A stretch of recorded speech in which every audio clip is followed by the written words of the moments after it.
본문을 근거로 의무는 믿음의 출발점, 의무는 믿음의 시작점, 이러한 제목으로 우리 말씀을 생각해 볼까 합니다. 제가 어느 날 서울에서 버스를 탄 일이 있었어요. 한 11시쯤 돼서 한적한 시간인데 제 바로 앞에 30대 중반 되는 엄마하고 딸인 것 같은 4살 정도 될 것 같아요. 바로 어찌나 잘하든지 이 딸 아이인데 딸이더라고요. 근데 얘가 이렇게 질문을 많이 하는 거예요. 4살이니까 한글은 다 깨치지 못했으니까 물어보겠죠. 차창으로 지나가는 간판마다 다 물어보는 거예요. 엄마 저게 뭐야? 엄마는 이렇게 종로약국 쫑가도 엄마 저게 뭐야? 무한 소고기 리필. 엄마 저게 뭐야? 우리 치과. 계속 물어보는 거예요. 엄마 저게 뭐야? 합격 독서실. 합격이 뭐야? 독서실이 뭐야? 계속 물어보는 거예요. 그 엄마가 일일이 대답을 나중에 짜증나니까 너 이제 학교 가고 크면은 다 알게 돼. 엄마 좀 시켜 좀 그만 좀 질문해. 이렇게 얘기를 하시더라고요. 그 아이가 예솔인가 봐요. 예솔아 그러더라고요. 예솔이가 이제 이 질문을 많이 한 예솔이가 초등학교에 이제 들어갔겠죠. 그리고 그가 좀 더 세월이 가면은 중고등학교를 거쳐서 대학을 거치고 어엿한 사회인이 되고 엄마 나이가 돼서 또 아기를 낳을 수도 있겠죠. 이게 과정이에요. 어리니까 모르니까 물어본 거지요. 근데 그 아이가 10살이 되고 15살이 되고 20살이 돼서 이걸 계속 물어오면은 그 아이는 돌봐드려야죠. 그렇죠? 정상이 아니죠. 성인이 되는 것은 자기가 몰랐던 것, 어렸을 때 몰랐던 것을 알아가는 과정 또한 성인의 과정일 것입니다. 오늘 우리는 교회에 나와 하나님께 예배드리고 있어요. 이러한 저와 여러분을 사람들은 신앙인이라고 합니다. 신앙인. 그리고 우리 또한 신앙생활을 하면서 처음엔 그 신앙이 예소리와 같을 때가 있다는 거예요. 영적으로. 잘 모르죠. 교회에 나오니까.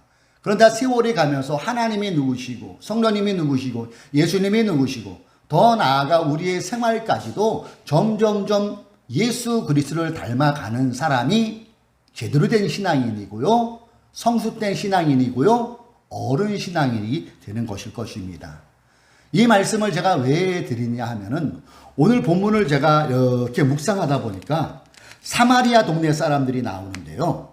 이 우물가 수가성이 예수를 먼저 만나고 수가성 여인에 대해서는 목사님들 설교를 많이 했어요. 그 지면에 사마리아 동네 마을 사람들은 많이 제가 설교를 못 들은 것 같아요. 거기에 저의 시선이 머물렀고 이 사마리아 동네 사람들의 행동을 보면서 제가 딱 하고 떠오른 게 신앙이 자라나는 것은 무조건이 아니구나. 신앙이 자라나는 그 출발점, 시작점은 의문을 품는 데서 시작할 수 있겠구나를 생각해 보았다는 거예요. 의문, 질문, 의심 이러한 것들을 통해 신앙은 자라날 수 있다는 것. 여러분 좀 생소하지 않나요? 저도 이 말씀을 준비하면서 깜짝 놀랐어요. 그리고 이 말씀은 오늘 하나님께서 우리 하늘에서 푸른 교회에 주시는 메시지로 여러분 생각하시고 들어주셨으면 좋을 것 같습니다. 문제는 질문 없는 신앙, 의심을 품지 않는 신앙, 의문 없는 신앙생활은 계속 예솔이 어린아이처럼 어린아이 상태로 간다는 거예요.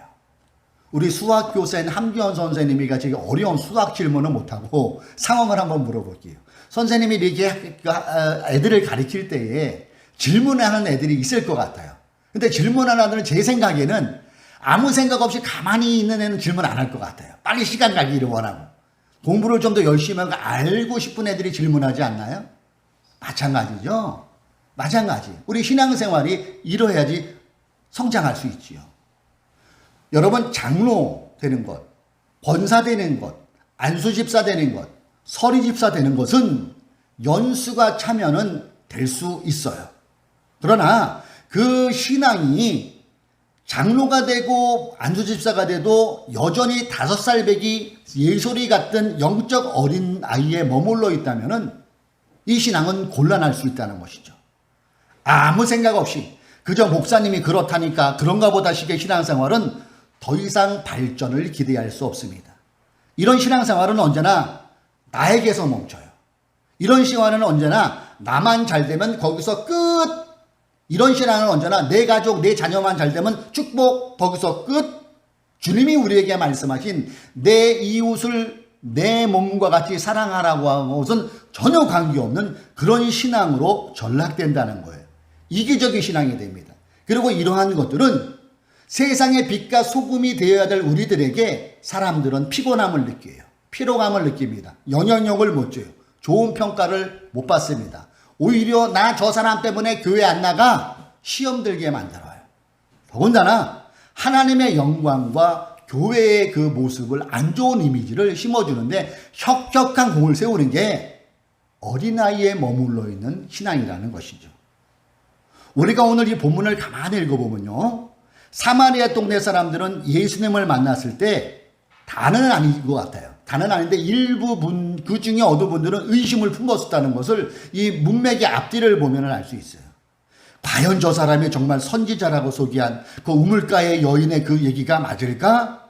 이런 의문이 있었죠.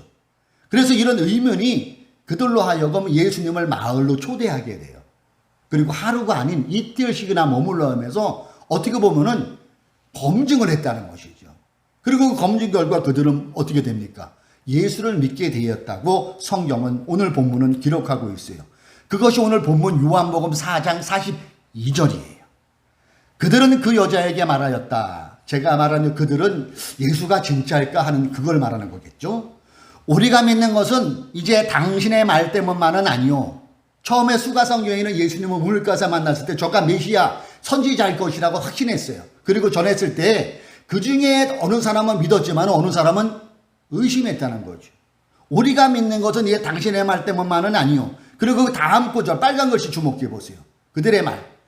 이제 당신의 말 때문만은 아니요. 우리가 그 말씀을 직접 들어보고 이분이 참으로 세상의 구주이심을 알았기 때문이요. 그렇죠?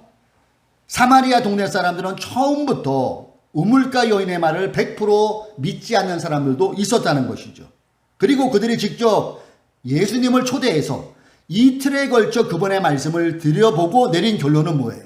참으로 세상의 구주이심을 알았다는 거예요.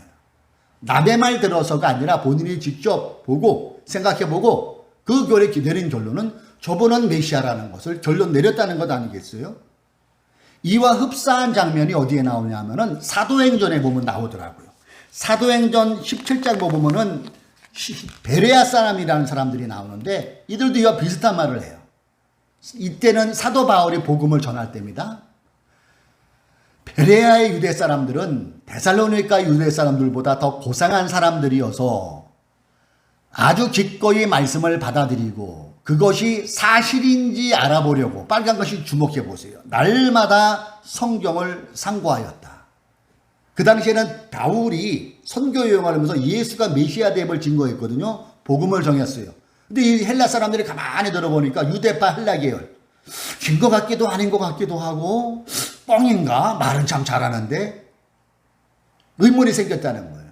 그리고 그들이 한 일은 뭡니까? 상고하였다.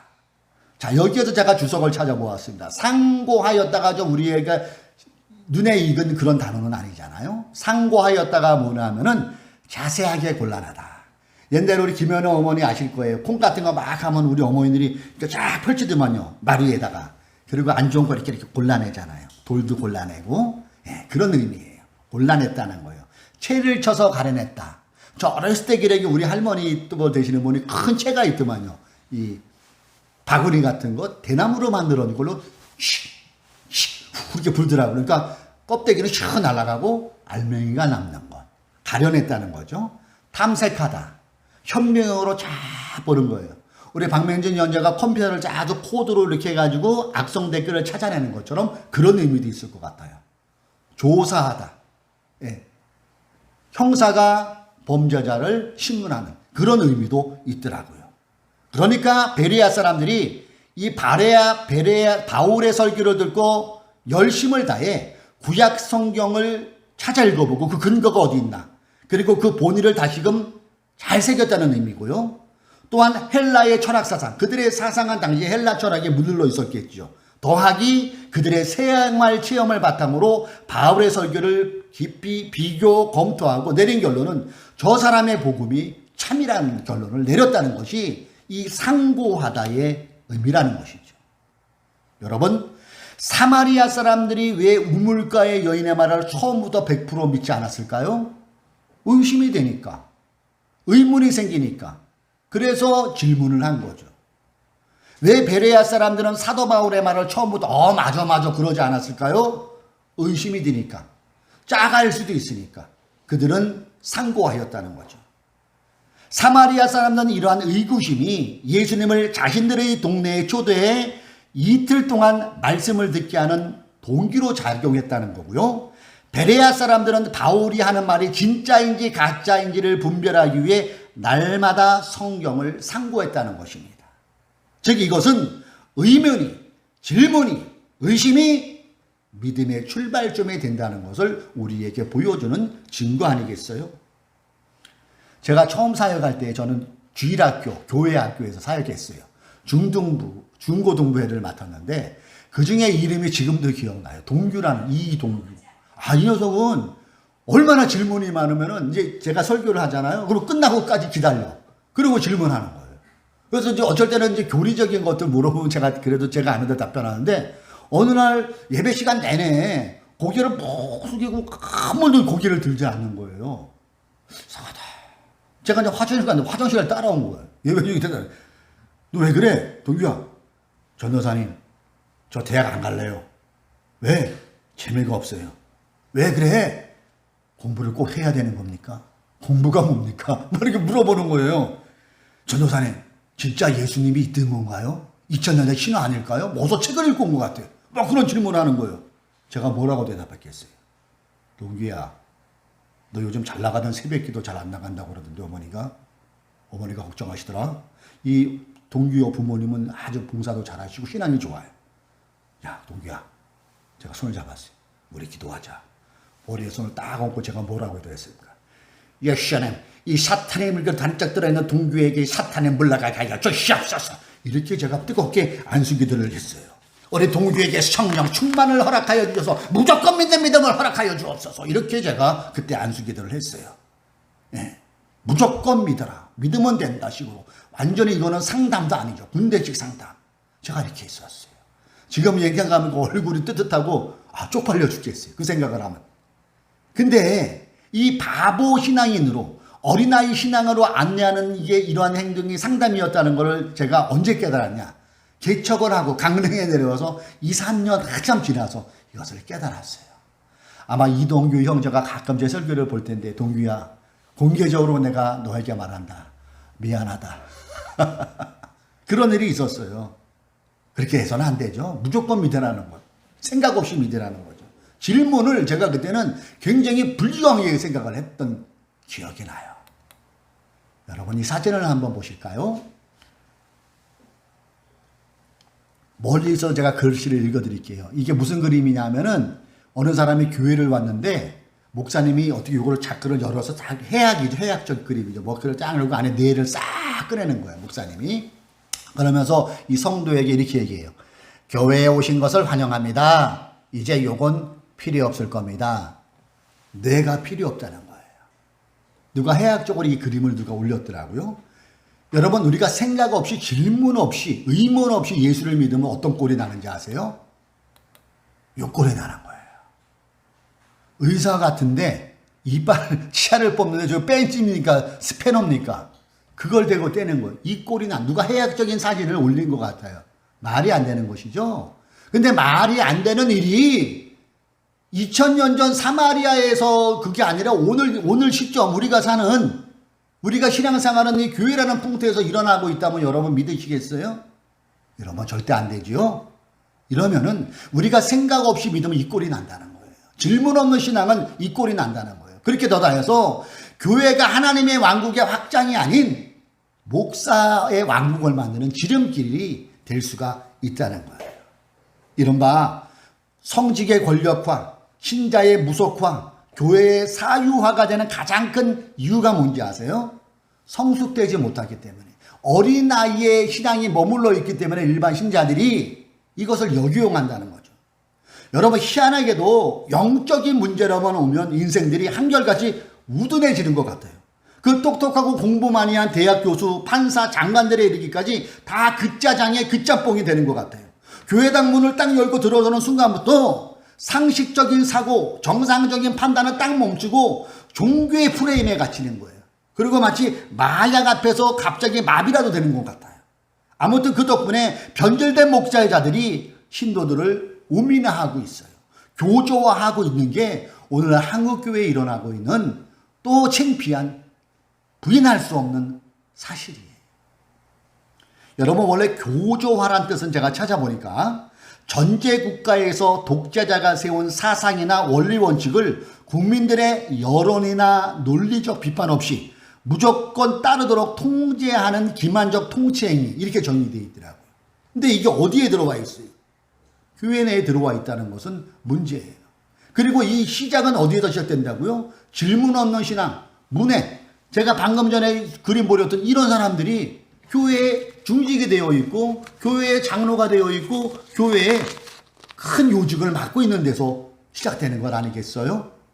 그 저변에는 근본적으로 성도의 미성숙, 자라나지 못한 신앙이 깔려있기 때문이라는 거예요. 한평생 교회를 왔다 갔다 하면서 직분만 쌓아가면 뭐랍니까? 삶이 변화되질 않아요. 겉모습은 장로, 집사, 권사님인데 여전히 기복적이고 이기적이고 무병장수와 만수무강만 찾고 있어요. 그래서 언제부터인가 기독교는 부자들만 위한 안일한 종교가 아닌가 하는 이런 지적까지 나오고 있어요.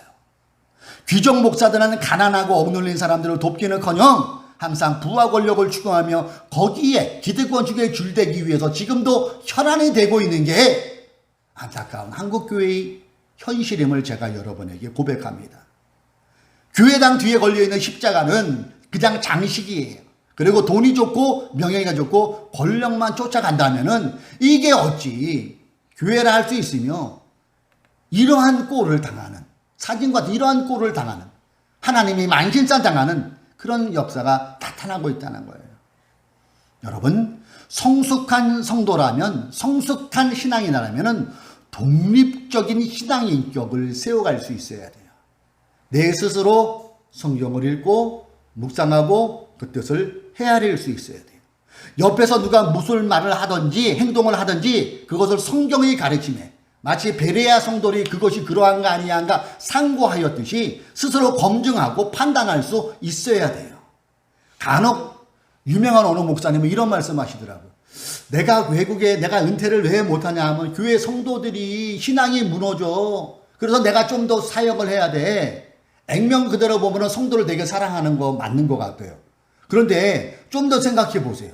그 목사님이 빠지면 신앙이 무너진다는 것은 뭐예요? 그 목사님을 너무 의존했다는 거잖아요. 여러분, 우리가 목사 믿는 신앙인입니까? 예수 믿는 신앙인입니까? 예수 믿는 신앙인이잖아요. 근데 다 목사들만 의지해. 이것은 진정한 리더십이 아니죠. 그 교회가 진정으로 건강하면 목사가 없어도 자기들끼리 버텨내고 자기들끼리 여전히 잘 돌아가게 돼야 돼요. 이게 건강한 교회지. 내가 담임 목사가 빠지면 교회 성도들이 신앙이 무너지고 한다는 것은 어찌 보면은 하나님 의존이 아닌 목사 의존으로 된 것이고, 더 나아가 그 성도들은 어른 신앙이 아닌 예소리 같은 그런 어린아이의 신앙에 머물러 있다는 것을 반증하는 것 아니겠습니까? 독립적인 신앙 인격. 옆에서 누가 뭐라고 해도 하나님의 말씀에 비추어 목사의 설교도 검증하고 장로님의 처신도 검증하고 교회의 사역도 검증하고 무엇보다도 자신의 깊은 내면 속에 있는 믿음의 본실을, 자기 자신을 수시로 점검할 수 있는 사람이 어른 신앙인 성숙된 신앙인이 될 수 있다는 것이죠. 더구나 요즘같이 혼탁한 시대에는 어느 목사나 장로가 한마디 했다고 무조건 따르는 것은 뜨거운 순종이 아닌 그저 경박한 맹정일 수가 있는 거예요. 요즘 가스라이팅이라는 용어가 굉장히 많이 사용돼요. 이게 불과 1년 전쯤부터 막 사용되죠. 가스라이팅. 가스라이팅이 아까 제가 지난주에도 말씀드렸죠. 정신세계를 지배하는 거예요. 마치 목사가 신의 대리자인 양, 암흑의 전사, 내가 오늘 기도해 보니까 오늘 암흑의 권사 딸이 나에게 1억 원 갖다 주라고 기도했어. 순종 아멘. 아멘 하는 거예요. 사랑하는 성도요, 내가 주의 자녀고 내가 주의 종인 걸 믿습니까? 자, 이게 몇 개입니까? 하나죠. 이게 하나인데 내가 2개를 하면 여러분 믿어야 돼, 말아야 돼? 믿어야 돼. 이게 믿음이라고 그래요. 말이 됩니까? 이러한 일들이 버젓이 순정이라는 그 미명하에 벌어지고 있는 게 일부 한국교회의 모습이에요. 사랑하는 성도 여러분, 성숙한 신자는 매사에 깨어 있어야 돼요. 깨어 있다는 것은 하나님의 말씀에 민감하게 반응하고 그 말씀에 순종하라는 뜻이기도 하죠. 내 멋대로 살지 말고 하나님의 계명에 나를 비춰 그 뜻대로 살아가는 거예요. 이것은 목사의 뜻대로가 아닌 하나님의 뜻대로 살아가라는 것이죠. 그래서 영혼이 없는 시계추처럼 교회당만 반복적으로 왕복하지 말고 왔다 가지 말고 자신의 신앙 양심과 판단에 따라 스스로 거룩한 삶을 실천하는 삶, 이게 성숙된 그리스도인이고 어른 신앙일 모습일 것이에요.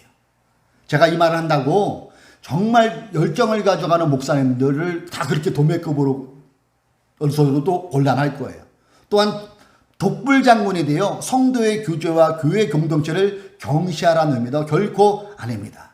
필요시 본인이 섬기는 목사님과 상담 가능하지요. 또 먼저 선배된 분들하고 권사님들하고 서로 조언을 구하는 것 좋은 모습일 거예요. 그러나 그것이 경계선이 있다는 거죠. 절제가 필요하다는 것이지요. 여기 와 있는 우리 오유석 집사는 제가 오늘 설교 주면서 가보니까 2016년, 17년도쯤에 우리 교회를 처음 나왔어요. 그때 제가 제일 기억나는 게 이 오 집사가 질문을 무진장 하는 거예요. 나도 모르는 질문까지 계속해서 제가 상당히 애를 먹었어요. 요즘은 이제 그 질문이 많이 줄었는데, 그런데 장점이 뭔지 아세요? 제가 볼 때 오 집사는 이달에는 안 넘어가요. 그리고 사이비 목사 속지 않아요. 그만큼 잘했다는 것이죠. 그 원인이 어디 있을까? 질문을 많이 해서 그렇겠구나. 그런 생각을 해보면서 나름 보람도 느낍니다. 사랑하는 성도 여러분, 우리에게는 하나님께서 뇌를 주셨어요. 이성을 주셨어요. 우리 주님께서 산상수훈 때 뭐라고 그래요? 듣게 들의 백합화를 보라. 공중나는 새를 보라. 그리고 생각하여 보라고 말씀하셨어요. 어느 분은 우리 인간에 전 이성은 필요 없다고 하는데 아니지요. 우리 하나님 자체가 지정의 하나님이에요. 지성이 있고 의지가 있고 감정이 있는 분이에요.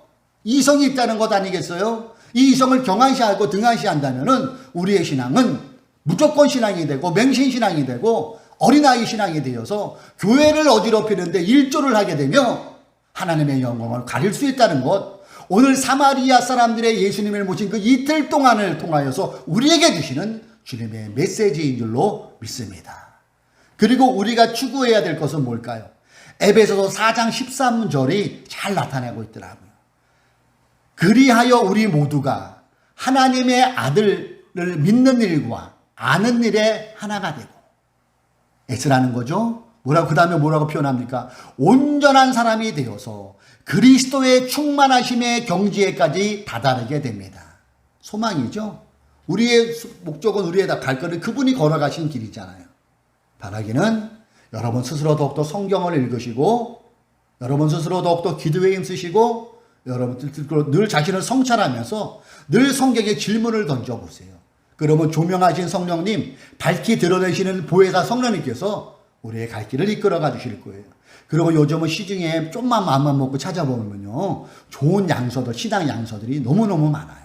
그리고 유튜브를 찾아봐도 이단거 빼고 신천지 빼고 좋은 그런 우리에게 귀감을 줄 수 있는 이 성경 신학적인 그런 것들이 차고 넘칩니다.